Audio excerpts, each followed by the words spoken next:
Bayangkan suasana Masjid Nabawi pada masa Rasulullah SAW. Lantainya masih berupa tanah, tiangnya dari batang kurma, dan cahaya pagi menembus celah-celah atapnya. Para sahabat duduk melingkar dalam keadaan penuh hormat, sebab di hadapan mereka ada manusia terbaik, Rasulullah SAW.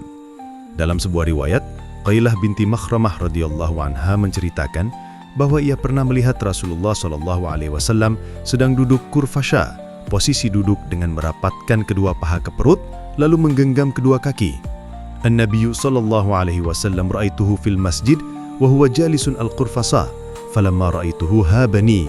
Aku melihat Rasulullah sallallahu alaihi wasallam di masjid sedang duduk al-qurfasa, yaitu duduk merapatkan kedua paha ke perut, lalu kedua tangan memegang lutut. Ketika aku melihat beliau, aku menjadi gemetar karena rasa hormat. Qailah mengira ia sedang melihat seorang raja, tetapi semakin lama ia memandang, justru semakin tampak kerendahan hati dan kekhusyukan seorang nabi. Bukan duduk orang yang ingin dipuji, bukan gaya kehormatan kerajaan, hanya duduknya seorang hamba yang hatinya bergantung kepada Robnya.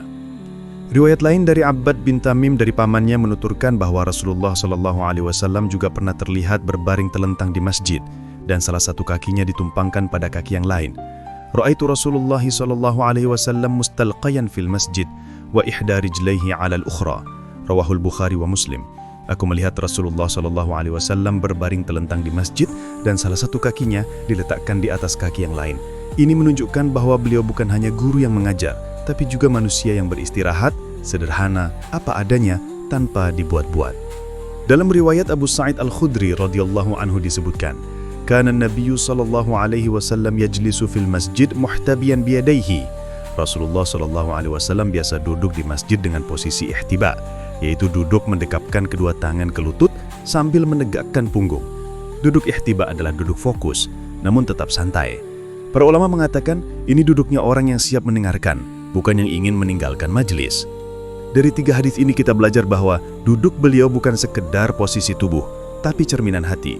Khusyuk ketika beribadah, sederhana ketika beristirahat, penuh adab ketika bersama manusia. Beliau tidak duduk dengan angkuh, tidak pernah menampilkan gestur kekuasaan seperti para raja.